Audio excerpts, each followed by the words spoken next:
Alors retour sur la deuxième journée de notre présence, la liste Un nouveau souffle écologiste et solidaire dans le département de l'Eure-et-Loir, dans le cadre de la tournée citoyenne. Une journée dans le Perche, magnifique territoire avec une biodiversité tout à fait exceptionnelle. Vous l'entendez, une voix enrouée. Alors je vous rassure, je n'ai pas la Covid, je me suis testé, je suis négatif, mais j'ai une bonne rhinopharyngite et donc je vais peut-être être obligé d'écourter cette tournée citoyenne, en tout cas ma présence dans la tournée citoyenne dans l'Eure-et-Loir. Cette tournée se poursuivra avec tous mes colistiers jusqu'à la fin de cette semaine. Alors une journée dans le Perche placée sous l'angle des initiatives citoyennes et de la relocalisation de l'économie.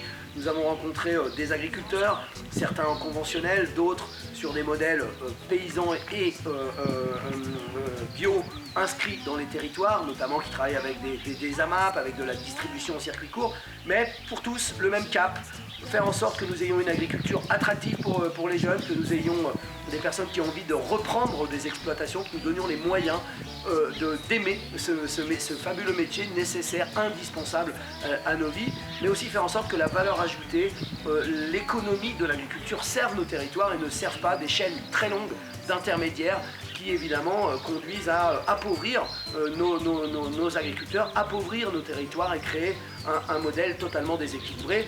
C'est par exemple l'association 1000 Perches qui est présente et en région centre mais aussi dans la région voisine, dans l'Orne, dans le département de l'Orne, qui travaille justement sur la mise en relation des producteurs et des consommateurs dans la restauration collective, avec un formidable travail de sensibilisation des cuisiniers, des économes, et qui se heurte à plein de difficultés, mais qui fait un travail extrêmement inspirant pour relocaliser l'agriculture et les questions alimentaires.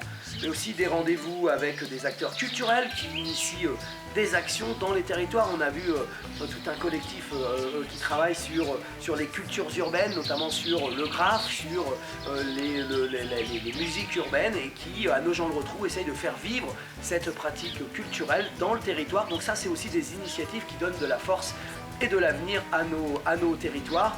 Et puis rencontre avec une ressourcerie qui donc travaille sur cette économie circulaire et relocalisée, faire en sorte que ce qui malheureusement devient des déchets, peut-être des objets que nous avons utilisés dans nos vies, et bien leur donner une seconde vie, prolonger leur durée d'utilisation, faire en sorte que du coup nous impactions moins notre environnement en extrayant de la matière première, en utilisant de l'énergie pour fabriquer ces produits, mais en utilisant aussi pour gérer nos déchets au bout de cette chaîne. Donc une économie circulaire, c'est une économie qui se soucie de toutes ces dimensions. Une ressourcerie, c'est aussi un lieu d'insertion par l'activité économique, c'est aussi un lieu de relations sociales. Donc c'est un outil extrêmement intéressant, il faut les aider pour que leur modèle économique soit viable et durable. Donc vous voyez, le territoire du Perche, et comme d'autres territoires de notre région, sont déjà en train de s'inventer un nouvel avenir, un avenir relocalisé, un avenir passant par la transition écologique et un avenir passant par la solidarité, le partage et la coopération.